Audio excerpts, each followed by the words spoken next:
Para você, qual o limite do estranho? Até que ponto a gente pode considerar algo normal? Quando paramos para responder essas perguntas, notamos momentos no passado e costumes que superam esses limites.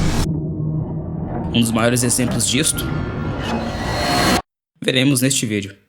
Na era vitoriana de 1837 a 1901, um costume nada convencional se popularizou.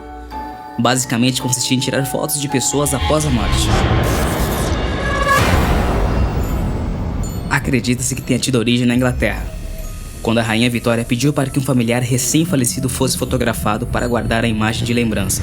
A invenção do daguerreótipo, em 1839, fez explodir a profissão de retratista, já que muitos daqueles eram incapazes de pagar por um retrato pintado, então eles puderam se dar ao luxo de posar para uma sessão fotográfica. Este método mais barato e rápido também fornecia à classe média um meio de recordar seus entes queridos falecidos.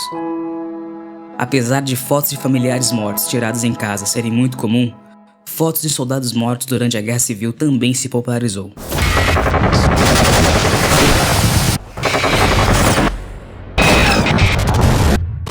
Começando em 1861 e terminando em 1865. A Guerra Civil Americana foi a primeira guerra americana a ser fotografada.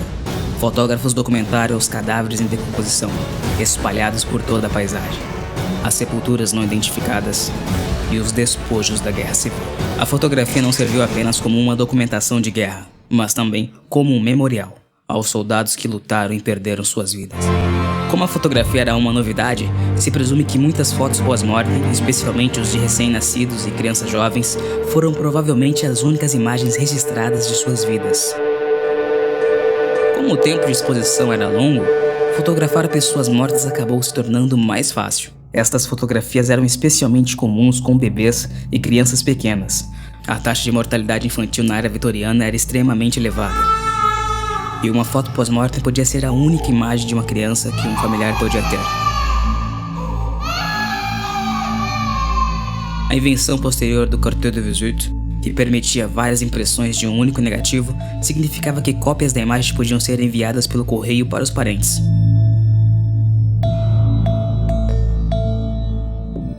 Em 1850, quase qualquer família que desejava uma imagem de seu ente querido podia arcar com o custo de cerca de 25 centos por um daguerreótipo. Este custo, embora caro para as famílias menos favorecidas, ainda estava acessível. Portanto, somado ao desejo de recordar, mesmo chocando eticamente com algumas normas sociais da época, a fotografia pós-mortem tornou-se bastante popular. Era muito comum na fotografia a participação dos familiares vivos, junto com seus parentes mortos. Aqui, o marido se deita ao lado de sua esposa morta. As fotografias pós-mortem rapidamente foram aderidas por várias famílias da época. O trabalho de preparação dos mortos era meticuloso. Os corpos eram colocados muitas vezes em posições como se estivessem vivos, para preservar uma lembrança mais bela. Estruturas de madeira eram posicionadas de forma que sustentasse os corpos eretos. Era comum que parentes vivos estivessem presentes na fotografia. Pais segurando seus bebês mortos, irmãos lado a lado, e até mesmo famílias inteiras reunidas ao redor do falecido. Em algumas das fotografias você pode confundir com quem de fato é o morto. Nesta imagem, um casal posa com a filha morta no meio.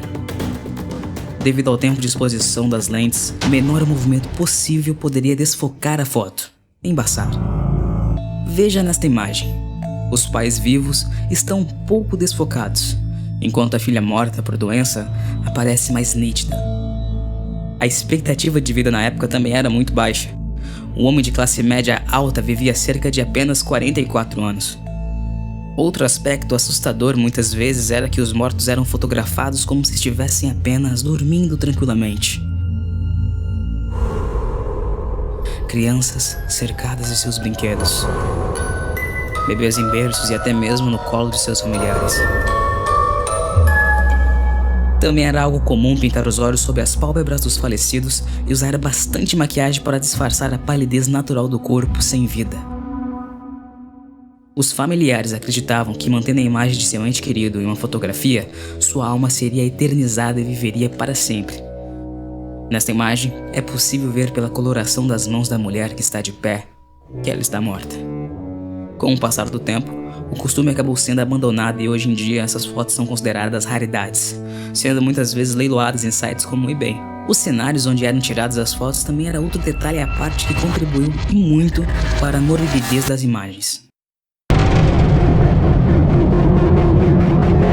Muitas vezes, a única foto de uma pessoa era justamente a de sua morte. Como a fotografia era algo caro para algumas famílias na época, não era todo mundo que podia se dar ao luxo de tirar fotos convencionais. Já a fotografia pós-mortem era visto como necessária.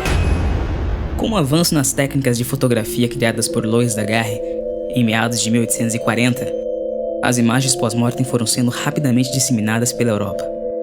O costume se tornou tão popular que muitos fotógrafos na época se especializaram em fotografias pós-mortem. Acredite ou não, pai e filho estão mortos nessa imagem. Algumas fotos também eram tiradas momentos antes do enterro. Um dos aspectos que causa maior estranheza a quem vê é a vivacidade retratada pela câmera, deixando quase impossível crer que, de fato, aquele corpo já não tem mais vida. Devido à falta de estrutura médica na época, doenças contagiosas dizimavam famílias inteiras. Nessa foto, todas as mulheres estão mortas. A do meio está com o rosto desfigurado. É possível notar o rubor exagerado na bochecha do casal falecido. Os mortos também eram retratados com objetos de referência religiosa, como crucifixos e Bíblia. Com a popularização da fotografia, a prática das imagens pós-mortem foi sendo abandonada gradativamente, sendo praticamente extinta na primeira metade do século XX.